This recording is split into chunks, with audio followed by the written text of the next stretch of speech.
Daughter's friend showed up crying with boxes. One look inside and I knew everything. So, my daughter Tina has had this best friend Maya since she was 9. They were practically attached at the hip. Honestly, I don't even remember a time when Maya wasn't around our house. If you came by on any random day, you'd find her there, just as comfortable as Tina. She had her own spot at the dinner table, her own blanket on the couch, and a key to our house. Yeah, a key. I mean, it's not something I do lightly, but Maya was like family to us. At some point, it stopped feeling like Maya was just a friend and more like I had a second daughter. She was there for every little moment, birthday parties, holidays, even our family reunions. And she never just came to hang out with Tina. She'd spend time with all of us. My wife loved having her around, and honestly, I did too. She was just one of those kids who felt like they belonged, you know? Maya had this big, bright personality that filled the room. She was always smiling, always kind, and seemed genuinely grateful to be part of our lives. If Tina was our little spark, Maya was the steady flame. They'd spend hours together, watching movies, talking about school, playing games, or whatever it is that teenage girls do. Their friendship was something I admired. It seemed like it would last forever. Now, Tina and Maya's personalities were a bit different, but they balanced each other out. Tina's more of a dreamer, sometimes a little impulsive, and Maya was the grounded one, the type who'd help Tina think things through. I'd always figured that Maya was a great influence on Tina because, honestly, I could see that my daughter sometimes got lost in her head.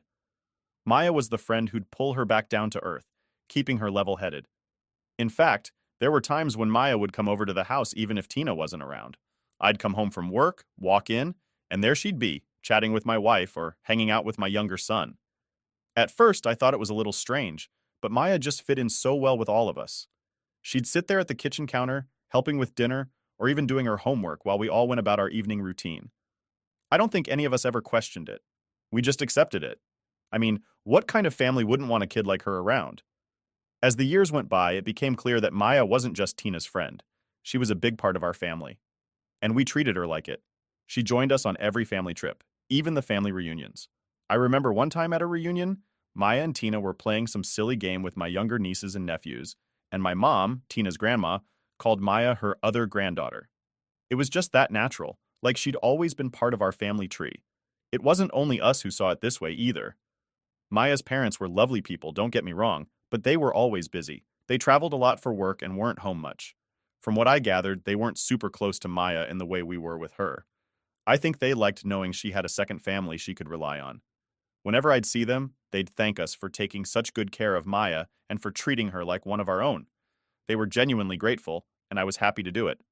Now, if there's one thing you should know about me, it's that I don't throw the word family around lightly.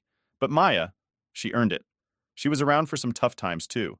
When my wife had surgery a few years back, Maya was right there helping us out. She'd bring over dinner, help clean up, even took care of the dog for a while. She didn't have to, but she did it because she cared. And it meant the world to us. Then there were the little moments that showed just how close they were. Tina once got really sick, like a bad flu that had her out for days. Maya stayed over for 2 nights just to keep her company, missing school just to make sure her best friend was okay. That's the kind of friend Maya was. She'd sacrifice her time, her own plans, just to be there for Tina and for us. Looking back, maybe I took it all for granted. I mean, I just assumed that friendship would always be there, strong and solid. Tina and Maya used to talk about their future, making plans as if nothing could ever get in the way. They'd dream about going to the same college, maybe even moving to the same city one day. It was a given that they'd always be part of each other's lives. There's something funny about how you can get used to things, and maybe I got too comfortable. I don't think I ever imagined that anything could come between them. As far as I was concerned, Maya was family, and family is supposed to stick together, right? So here's the thing. I didn't see the cracks forming, but now, in hindsight, I wonder if there were small signs. I wonder if there was something more I could have done or noticed. I thought Tina and Maya's bond was unbreakable, that they'd be those lifelong friends you read about. But life has a way of throwing things at you, things you don't expect, things you don't want to believe. If I'd known what was coming, maybe I'd have done something different. Maybe I'd have had a conversation with Tina about loyalty, about values. But back then, there was no way I could have known any of this was going to happen. So for those years, Maya was part of us, and we were her second family. I believed in her, trusted her, and I had no reason not to. She'd been there through thick and thin, always a stable presence. I never thought anything could shake that. So, a few months ago, Maya started dating this guy. We'll call him Jake. At first, it seemed pretty typical. She was excited, telling Tina all about him, sharing the little details you'd expect. I remember Tina seemed happy for her, even teasing her about finally getting a boyfriend. It was the usual best friend stuff, you know? No one thought much of it. Now, I'm not one to jump to conclusions or try to read too much into teenage relationships, but there was something about Jake that gave me pause. Maybe it was because I'd gotten so used to Maya just being part of our family, and suddenly she was bringing someone else around, someone who didn't quite fit. I tried not to overthink it though, because Maya was young, and I figured she was just going through that phase. We all do it, right? Where you get swept up in that first serious relationship and want everyone to meet them and like them. At first, Jake only came over once or twice. He seemed polite enough, shaking my hand, making eye contact, all that good stuff. And sure, he was friendly enough, but there was just something about him that felt off to me. I don't know if it was because I was so used to Maya being this open, bubbly person, and Jake felt like this closed book. He'd answer questions, but there wasn't much personality there. Still, I didn't say anything. I figured I didn't know him well enough to judge. But then, a few weeks into their relationship, Jake started coming around more often. He was over at our place so much that I'd bump into him in the kitchen or the living room. And I'll be honest, I wasn't exactly thrilled. I guess part of me was protective of Maya, even though I had no real reason to be. She was a smart girl, had a good head on her shoulders, and it wasn't my place to meddle. Still, I couldn't shake the feeling that something was off. And it wasn't just about Jake, it was also about Tina. I noticed this shift in her, like she'd suddenly become hyper-aware every time he was around. She'd glance his way a little too often, and sometimes I'd catch her staring, almost like she was lost in thought. I thought, okay, maybe she has a bit of a crush. I mean, they're teenagers. It's not the most shocking thing in the world. She was probably just curious about him since he was Maya's boyfriend, and that's normal, right? I brushed it off. But then, these little things started piling up. I'd be sitting in the living room watching TV, and I'd notice Tina practically hovering whenever Jake was around. At one point, she even changed her clothes before coming downstairs, which she'd never done before. That was when I started feeling uneasy, though I still wasn't ready to jump to conclusions. One evening, Maya, Jake, and Tina were all hanging out in the backyard, laughing and talking. I glanced out the window, and something about the way Tina looked at Jake stuck with me. It wasn't the look of someone who's just casually curious. It was that look that teenagers get when they're infatuated.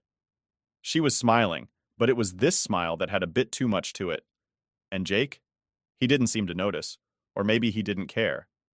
He kept talking to Maya, not a clue on his face. It was one of those moments where I felt like a bystander, just observing something that didn't quite sit right. I didn't want to interfere because at this point, there was nothing concrete, just a weird vibe. But the vibe was strong enough that I started keeping an eye on things a bit more closely. I mean, I didn't think Tina would cross any lines. She'd never shown me anything that would make me think otherwise. But teenage feelings can be complicated, and sometimes good kids do things that surprise you. After that night, I started seeing little things that maybe wouldn't seem like much on their own. Tina would find excuses to be around Maya and Jake when they were at our place. Even if she didn't have a reason to be in the same room, she'd just sort of be there. And when Jake spoke, I'd catch her listening a bit too intently, like she was hanging on to every word. It wasn't blatant or anything that anyone else would pick up on, but I'm her dad, so maybe I was just tuned in a bit more. I'll admit it bugged me. I didn't want to see my daughter falling for her best friend's boyfriend. That's a line you just don't cross. But at the same time, I couldn't exactly sit her down and say, "Hey, quit staring at Maya's boyfriend." She wasn't doing anything wrong, at least not technically. So I just kept watching, hoping this crush would fizzle out on its own. One night, Jake was over again, and he and Maya were sitting on the couch watching a movie. Tina was sitting on the armchair, and I could tell her attention was more on Jake than on whatever was happening on the screen. She kept glancing his way, almost like she was trying to make sense of him. I remember thinking, this isn't good. I started debating whether I should say something to her, maybe just pull her aside and remind her that some boundaries aren't meant to be crossed, even if they feel harmless. But then I thought, maybe I'm overthinking this. I mean, kids have crushes all the time, and most of them don't mean anything. They just come and go, and in the grand scheme of things, they're not a big deal. Still, I couldn't shake the feeling that something here was different. Tina's interest in Jake didn't feel like a passing phase. It felt more intentional. And that was what worried me. Looking back, maybe I should have trusted my gut and had that talk with her right then. Maybe it would have made a difference. But hindsight's 20/20ths, and at the time, I just kept telling myself it was a harmless crush. I figured she'd get over it. Jake would just be a temporary distraction and things would go back to normal. So I let it be. I told myself it was just teenage curiosity and that Tina knew better. After all, she had grown up with Maya as her best friend. She knew what loyalty looked like. I believed that no matter what was going on in her head, she'd never actually let it get out of hand. Funny how things you convince yourself of can sometimes be so far from reality. So one day, out of nowhere, Maya shows up at our house like a storm. And I mean, it was intense. She came tearing down the driveway, slammed on the brakes, and before I knew it, she'd hit the corner of our garage. I remember hearing this loud bang from inside, and my first thought was, what in the world is happening? I didn't even know it was Maya at first. I just heard this loud crunch and figured someone had a bad day on the road. I rushed outside, and there she was, just standing next to her car, looking like she'd been through hell and back. Her face was pale, her hands were shaking, and her eyes were red like she'd been crying for hours. She looked like she could barely hold herself together. The part that really got me, though, was the car itself. Her back seat was packed with boxes, and when I looked closer, I noticed they were full of Tina's things. Things from years ago. Stuff I hadn't seen in ages. Now I didn't know what was going on yet, but I could tell this was serious. Maya's the kind of person who keeps it together, and I'd never seen her look like that. She was a wreck, and whatever happened, it was bad enough that she'd decided to bring over boxes of Tina's old things and leave them here, as if she was done. I walked up to her, trying to keep my voice calm, and asked, "Maya, what's going on? Are you okay?" She just shook her head, didn't say a word, and for a second I thought she might just collapse right there. I took her by the shoulders and guided her inside. She didn't resist, didn't say anything, just followed me, dragging herself along like every step took all the energy she had left. Once we were in the kitchen, I sat her down and made her a cup of tea. I didn't want to push her to talk. I could see she needed a minute. She just sat there, staring at the table, not touching her tea, her hands still trembling. I kept glancing at her, waiting for her to say something, anything. The whole time I was racking my brain trying to figure out what could have happened between her and Tina. They'd been like sisters for so long, and now Maya looked like she'd just lost a part of herself. After a few minutes, she finally looked up at me. Her voice was barely a whisper when she asked, "Did you know?" I had no idea what she was talking about, so I just looked at her, confused. She took a deep breath and then, slowly, she started telling me everything. Apparently, she'd found out that Tina had been hooking up with Jake, her boyfriend, the guy she'd trusted. She told me she found out by accident, a voicemail that Tina left on Jake's phone. Tina, my own daughter, had left a voicemail for Jake, not realizing Maya would hear it. I felt a chill go down my spine just hearing it. Maya's face was twisted with pain as she explained, and I could see how much it was taking out of her to tell me this. At that moment, I didn't know what to say. I was too stunned to even process it. Tina, my daughter, who I thought knew better than to hurt her best friend, had been sneaking around with the guy Maya cared about. It felt like a punch to the gut, and I could only imagine how Maya was feeling, having to confront this betrayal from both her boyfriend and her best friend. Maya was holding herself together as best as she could, but she was barely hanging on. I reached out, put my hand on hers, and tried to offer some kind of comfort, but I could tell she was shattered. She told me she'd found out the day before, that she hadn't been able to sleep, that she'd been going over and over it in her mind, trying to make sense of how this could have happened. It was a mess, and it was so much worse than I'd ever imagined. I kept thinking back to those moments I'd noticed Tina acting strange around Jake, all the little signs I'd ignored or brushed off as teenage crushes. I felt sick with guilt, like I should have seen this coming and somehow stopped it. Maya went on to say that she'd tried to talk to Jake about it, tried to get him to explain himself, but he didn't have much to say. He'd barely apologized, just brushed it off as a mistake, and told her not to make a big deal out of it. Maya told me that hearing that from him hurt almost as much as finding out about the affair. It was like he didn't even care, didn't see how deeply he'd hurt her. And as for Tina, well, Maya hadn't spoken to her yet. She couldn't bring herself to face her.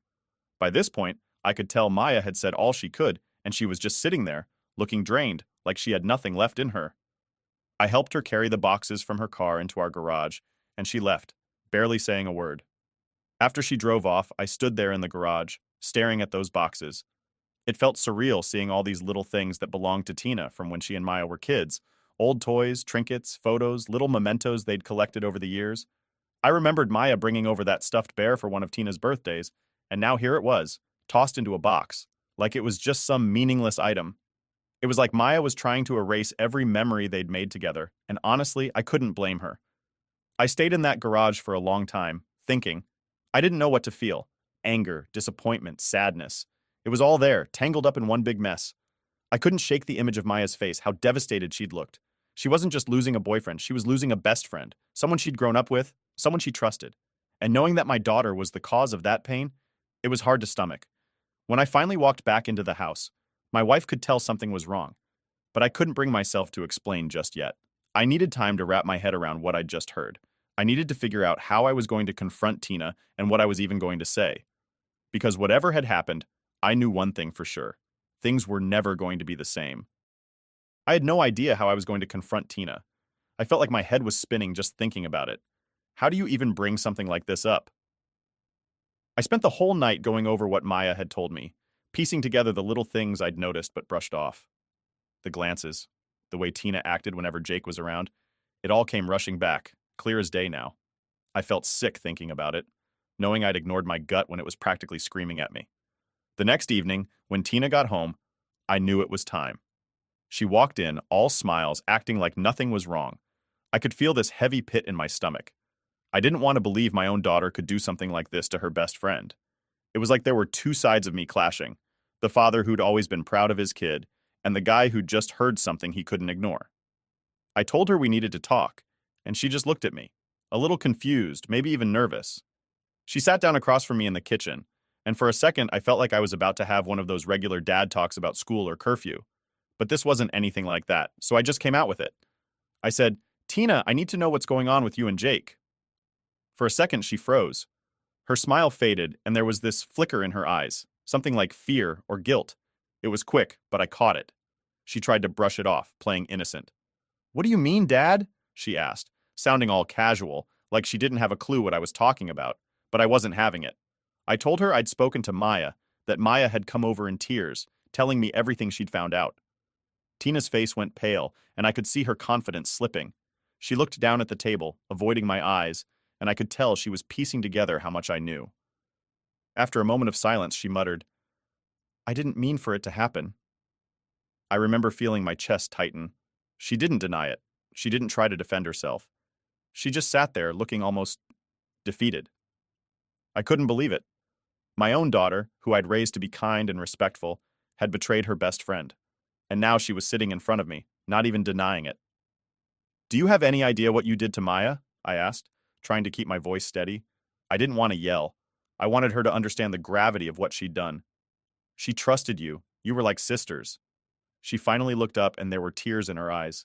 "I know, Dad. I know I messed up, but I love him." Her voice cracked on the last word, and I could feel my patience slipping away. I was stunned. "Love him? Tina, you think that makes this okay? You think saying you love him justifies hurting Maya like this?" She looked at me with this desperate, pleading expression, like she was hoping I'd somehow understand.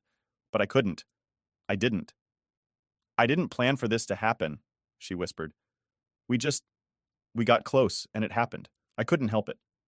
I could barely contain my frustration. "Couldn't help it? Tina, you made a choice. Every time you met him, every time you texted him behind Maya's back, you chose to keep doing it. That wasn't an accident." She started to cry, and for a second, I almost felt bad. Almost. But then I thought about Maya. How she'd been there for Tina through everything. How she'd come to me completely shattered. I couldn't let myself feel sorry for Tina right now. "What happens now then?" I asked her, trying to get her to see the consequences of all this. "Are you just going to stay with him? Keep acting like what you did doesn't matter?" Tina looked down again, her hands clenched on the table. She wiped her eyes and finally said, "I don't know. I feel like if I leave him, then everything I did was for nothing. I've already hurt Maya. It's too late to fix that. But if I don't stay with him, then I ruin two relationships for no reason." Her words hit me like a slap. It was like she was admitting she'd done something terrible but was still trying to rationalize it. I could hardly believe what I was hearing. "So you're staying with him out of guilt?" I asked, shaking my head. "That's how you're justifying this?" She didn't answer, just sat there in silence, and I could feel this wave of disappointment wash over me. I'd expected her to show some real remorse, some understanding of what she'd done. But instead, it was like she was trying to reason it away, like staying with Jake somehow made it less wrong. "Tina, you can't just move on like nothing happened," I told her. "Maya was your best friend. You can't undo what you did, but you could at least show her some respect by admitting you were wrong. This whole thing, It's selfish, and it's cruel. She started crying harder, covering her face with her hands. But I wasn't in a place to comfort her. I couldn't just brush this under the rug and act like everything would be fine. Seeing her like this, seeing how she'd justified everything to herself, made me realize just how far she'd strayed from the person I thought she was. After a long silence, I finally said, "You need to make things right with Maya. I don't care how hard it is or how awkward it might be. You owe her an apology at the very least. She deserves that much." Tina nodded, but it was a weak nod, like she was only agreeing because she knew I wouldn't let it go. I felt drained, disappointed, and honestly, heartbroken. This wasn't the kid I'd raised, the girl I'd spent all these years being proud of. I didn't know who she was right now, but I knew that I couldn't look at her the same way anymore. I stood up, feeling this heavy weight in my chest, and told her, "I hope you think long and hard about this, Tina, because I don't know if Maya will ever forgive you. And honestly, I don't know if I can either." With that, I walked out, leaving her sitting alone in the kitchen. The silence in the house was deafening, and I could feel this ache deep in my chest. I'd never imagined I'd be so disappointed in my own child that she'd turn into someone I didn't even recognize. As I went upstairs, I couldn't shake the thought that maybe I'd missed something along the way, something that could have stopped all this from happening. But it was too late for that now. A few months had passed since everything went down with Tina and Maya, but things hadn't exactly gone back to normal. Our family was still shaken up from the whole mess, and honestly, I was still struggling to look at Tina the same way. She was my kid, and I loved her, but this situation was like a dark cloud hanging over us. Around that time, we were getting ready for a big family vacation. We'd planned it months in advance, a trip to a beach resort where we could all unwind, relax, and just enjoy some time together. I'd been looking forward to this trip for a long time. My wife and I had saved up, booked a nice place, and arranged everything so that the whole family could have a great time. And by whole family, I mean everyone but Tina's boyfriend, Jake.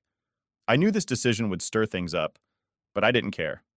I couldn't stand the idea of being around that guy, acting like he hadn't played a part in tearing our family apart. My other kids were bringing their partners, and normally I'd have been fine with that, but this wasn't a normal situation. I didn't want to spend a single minute of my vacation looking at Jake, being reminded of everything that had happened. So I told Tina straight up. Her boyfriend wasn't invited. She looked at me like I just told her we were canceling Christmas. At first, she seemed stunned, like she couldn't believe what I was saying. Then slowly, her expression shifted from shock to anger. "What? Are you serious, Dad?" she asked, her voice already shaking with frustration. "You're really not going to let him come?" I looked her straight in the eyes and said, "Yes, I'm serious. I don't want him there, Tina. I want this to be a peaceful trip, and having him around isn't going to make that happen." She stared at me, probably waiting for me to back down, but I held my ground. I could see the frustration building up in her, and I knew this was going to be a fight. But I wasn't about to bend on this one. I'd already compromised enough, trying to let her figure things out after what she did. But this trip was supposed to be a chance to reconnect as a family, and I wasn't going to ruin it just to make her feel comfortable. "You're punishing me," she said, her voice getting louder. "This is ridiculous. When are you going to forgive me, Dad? It's been months. When are you going to stop holding this over my head?" I took a deep breath, trying to keep calm, but her words stung. I told her, "Tina, this isn't just about punishment. This is about choices. You made your choice to be with him. I'm making mine by not inviting him on this trip. It would be one thing if you'd made a mistake and tried to make things right, but you're still with him. That shows me you don't even feel sorry for what happened." She was fuming at this point, pacing back and forth, her hands clenched into fists. "You're acting like I don't care. But I do, Dad. I messed up, okay? But I can't just stop seeing him. I can't pretend he doesn't matter to me." I felt a mixture of frustration and disappointment boiling up. "Tina, you can be with him if that's what you want, but don't expect me to welcome him with open arms. This trip is for our family, and I don't want him there." She started crying, which only made me feel worse, but I couldn't let myself cave. "When are you going to let this go?" she asked, her voice breaking. "When are you going to stop treating me like the bad guy?" I shook my head, feeling more exhausted than ever. "Tina, you made a choice that hurt a lot of people, especially Maya, and now you're choosing to stay with him, even after everything that happened. I'm not saying you're a bad person, but you have to understand that your actions have consequences. This is one of them." She looked at me with this mix of anger and hurt, and for a second, I almost felt like I was looking at a stranger. I didn't recognize this version of my daughter, this person who couldn't see beyond her own feelings. "But everyone else gets to bring their partners," she argued, her voice sounding more desperate now. Why am I the only one who doesn't get to bring someone? Because none of them did what you did, Tina, I replied, my voice calm but firm. You can't just pretend like this didn't happen. Actions have consequences, and this is one of them. She stormed out of the room, slamming the door behind her, and I was left sitting there, feeling drained. I hated how things had come to this, how our once close relationship had turned into this tense, uncomfortable mess. I wanted to forgive her, to move past this, but every time I tried, I'd think about Maya's face that day she came over, broken and lost. I'd think about how my daughter was the reason for that pain, and it was like a wall went up between us. The days leading up to the trip were tense, to say the least. Tina barely spoke to me, and when she did, it was short and cold. I could tell she was still holding out hope that I'd change my mind. But I wasn't about to budge. This was a line I couldn't cross, no matter how much it hurt. On the day we left, Tina was sulking, sitting in the back of the car with her arms crossed, her eyes fixed out the window. My other kids were chatting, excited about the trip, but Tina sat there in silence, like she was in her own world. Part of me wanted to say something to try and fix things, but I knew there was nothing I could say that would change how she felt. She was angry, and honestly, I understood why, but that didn't mean I was going to let her walk all over me just because she didn't like my decision. When we got to the resort, Tina kept to herself for most of the trip, only joining us for meals and the occasional family activity. She'd show up, put on a polite smile, and then slip back into that cold, distant attitude. It hurt seeing her like that, knowing our relationship had been so damaged. But I still felt like I'd made the right call. I wasn't about to let one bad decision wreck this trip for everyone. In the end, the vacation was nice, but there was always that tension lingering in the background. Every time I looked at Tina, I could feel it, this unspoken frustration between us. I knew things wouldn't go back to normal anytime soon, but I hoped that maybe, just maybe, she'd come to understand why I'd done what I did. I wasn't trying to punish her. I was trying to set a boundary, to show her that actions have consequences, even if they're uncomfortable. After the vacation, the tension between Tina and me didn't go away. It just got worse. She barely spoke to me, and when she did, it was short, almost cold. My wife, trying to play peacemaker, finally sat me down and told me, "You need to talk to her. This can't go on." I knew she was right, so the next day I waited until Tina got home and asked her if we could talk. She looked annoyed, but she sat down, arms crossed, clearly ready to defend herself. "Look, Tina," I started, "I don't want this to keep going on like this. You're my daughter, and I hate feeling like there's this huge wall between us." She scoffed, rolling her eyes. "You built that wall, Dad. You act like I'm the only one holding a grudge, but you're the one still punishing me." Her words stung, but I kept my tone calm. "This isn't about punishment. You hurt someone you were close to, someone who trusted you, and then you stayed with him like it didn't matter. It's hard for me to just look past that." She looked away, clearly frustrated. "I know I messed up, but I care about him, Dad. I'm not with him to hurt Maya. I'm with him because I actually like him." I took a deep breath. "I get that. But you have to understand, from my perspective, it feels like you chose him over a friendship you had for years. You can't just pretend this didn't happen." Tina hesitated, then said, "I tried reaching out to Maya after it happened, tried to apologize, but she doesn't want anything to do with me. And that's her right. But it hurts. And Jake? He's the only thing that makes it hurt a little less." Hearing her say that threw me off. I'd always seen her staying with Jake as selfish, but maybe it was more complicated than that. Maybe she was just trying to hold on to something that made the fallout easier to handle. It didn't make it okay, but it made me understand her side a little better. "I get that this has been hard for you too," I said finally. "But you have to accept that Maya may never forgive you. I want to be here for you, but I need to feel like you're learning from this." She nodded slowly, her expression softening a bit. It wasn't a fix, but it was a start. For the first time in months, I felt like we might actually find a way through this mess. "Thanks, Dad," she said quietly before heading upstairs. It was just a small gesture, but it gave me a sliver of hope. We still had a long way to go, but I was willing to try if she was. Update. A few weeks after our talk, things were finally starting to feel a bit more normal.